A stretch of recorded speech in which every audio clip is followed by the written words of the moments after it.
C'est une crue historique cette nuit. Le niveau des cours d'eau est encore monté par endroits dans la région. Le Lot-et-Garonne est particulièrement touché. Dans le sud Gironde, vous le voyez, plusieurs habitants ont dû être évacués hier. Reportage dans ce journal. Le mal-être des étudiants face à la crise. Depuis un an, ils subissent de plein fouet les conséquences du Covid. Dépression, précarité, ils sont nombreux à perdre pied. On fait le point sur les mesures présentées hier pour leur venir en aide.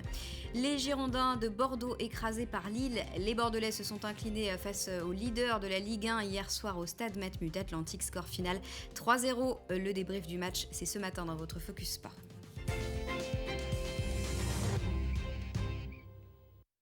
La région a les pieds dans l'eau. Le pic de la crue a été atteint hier dans le sud Gironde, 9,18 m à la Réole. C'était la hauteur de la Garonne. Hier, en fin de journée, un débordement historique qui a surpris les habitants. Certains d'eux ont dû être évacués hier avant la nuit. Reportage sur place ce mercredi avec Franck Poirot. Mais la Garonne monte, on va se retrouver inondé. Ah ouais. Là, si elle passe là, encore un mètre, là, ça veut dire, nous actuellement on est en train de monter toutes les affaires là, sur des tables au premier étage. Et si ça fait comme en 80, ça craint. On est très très inquiet. La crue de la Garonne en 1981 et ses 10,58 mètres de hauteur d'eau a laissé des souvenirs chez les habitants de Bary. Ce village du Réolais, situé sur la rive gauche, est entouré de digues de protection. Elles sont prévues pour contenir les assauts du fleuve jusqu'à une hauteur de 9 mètres. Des bâtards d'eau y ont été installés pour tenter de maintenir la montée des eaux en zone de palud en l'empêchant de passer par les routes. En milieu de matinée, la crue du fleuve a dépassé les 9 mètres et l'eau continue de monter. Certains habitants surveillent cette montée des eaux sans plus d'inquiétude. Parce que je pense que les prévisions sont plutôt optimistes que pessimistes là, alors, ce matin. Je pense qu'il n'y a pas de gros risques. Ça va couper des routes, c'est sûr. C'est le cas dans le Réolais. La plupart des routes situées à proximité du fleuve et du canal de la Garonne sont impraticables. Leur fermeture a provoqué de nombreux bouchons. En revanche, à la Réole, l'inquiétude est plus palpable. La crue a dépassé les 9 mètres 12. Certains quartiers de la ville ont déjà les pieds dans l'eau. 5 habitants ont été évacués par précaution. Les autres, notamment ceux qui peuvent se réfugier à l'étage, ont pu rester chez eux. Le maire de la Réole ne cache pas son inquiétude.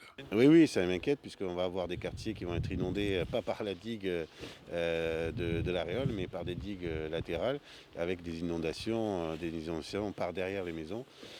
Donc voilà, là on va être très très vigilant, donc on est dans une situation qui commence à devenir inquiétante. En début d'après-midi, la Garonne continuait sa crue à raison de 2 à 3 cm par heure. Le pic devait être atteint en milieu d'après-midi. La préfecture de Gironde prévoit une hauteur d'eau qui pourrait atteindre les 9,30 mètres. La Garonne, comme d'autres cours girondins, resteront sous surveillance jusque jeudi dans la matinée. Voilà, et ce matin, la vigilance est d'ailleurs toujours de mise dans la région. Regardez, une bonne partie de la Nouvelle-Aquitaine, notamment la Gironde, est toujours en vigilance orange. Le Lot-et-Garonne risque de plus graves inondations encore aujourd'hui. Météo France l'a placé en vigilance rouge aux crues pour la journée. C'est aujourd'hui la journée mondiale de lutte contre le cancer, l'occasion de mesurer les avancées de la recherche thérapeutique sur les cancers. Si l'immunothérapie et la thérapie ciblée font partie des sujets de pointe du CHU de Bordeaux, la thérapie cellulaire est aussi au cœur des avancées du centre hospitalier. Écoutez. Ces deux approches, immunothérapie et thérapie ciblée, qui sont complémentaires. Et ensuite, dans les grands développements, c'est la thérapie cellulaire avec l'approche de CAR T-cell dans laquelle on va prendre des cellules aux patients. On va les envoyer dans une industrie pharmaceutique qui va les modifier pour les rendre, on va prendre les cellules immunitaires pour les rendre plus compatibles à détruire la tumeur et on va les réinjecter chez le patient. Alors, ce sont des thérapies qui sont encore très lourdes, réservées à peu d'indications, mais dont le potentiel va grandir dans les années à venir. Et dont le CHU de Bordeaux s'en est emparé et a été un des premiers centres français à proposer ce type de traitement. Voilà, et à l'occasion de cette journée mondiale de lutte contre le cancer, vous retrouvez aujourd'hui 2 conférences sur les innovations du CHU de Bordeaux en matière de traitement du cancer. C'est à retrouver à 11h et à 15h sur la page Facebook de TV7 et de Sud-Ouest. Dans l'actualité, les étudiants n'en peuvent plus. Les messages de détresse se multiplient, notamment sur les réseaux sociaux. Les jeunes subissent de plein fouet les conséquences de la crise sanitaire, solitude, enfermement, précarité. Certains se sentent même abandonnés et ont du mal à continuer à suivre leurs études dans ces conditions. Reportage à Bordeaux. 12 mètres carrés, une salle de bain, une kitchenette. L'univers d'Islem Amara. Et ici, on est sur la pièce principale, donc là où j'étudie, je dors, je mange, là où je fais tout. Enfin, on tourne un petit peu en rond tous les jours. À 22 ans, Islem vit au ralenti sa vie d'étudiante, un temps suspendu. J'ai connu la faculté quand on était encore libre. On nous empêche de vivre réellement notre vie, de pouvoir voir les professeurs, être en classe, avoir le contact social entre étudiants. C'est ce qui va nous permettre de créer un réseau social, des contacts. Et là, c'est impossible de se créer des amis. Cette année, j'ai fait aucune rencontre. Originaire de Tarbes, elle rentre rarement dans sa famille et se consacre à ses études scientifiques, en essayant de garder intacte sa motivation. Après, en contrepartie, on sauve des vies, donc c'est bien, mais à côté, il y a beaucoup de sacrifices. Encore plus compliqué quand on n'a pas d'ordinateur. Celui d'Islem est cassé depuis longtemps. C'est moi, tu vois ? Alors avant chaque cours, elle doit trouver une solution. Coucou, ça va ? Une amie d'enfance, étudiante en langue, va lui prêter le sien pour quelques jours. Comme on a cours la journée, quand on termine les cours, on n'a pas forcément le temps de sortir pour se voir entre amis. Donc oui, là, c'est le seul moment. Après, le week-end, on peut aussi, mais... Oui, il faut rentrer pour 18h. Voilà. C'est plus la même vie étudiante qu'avant.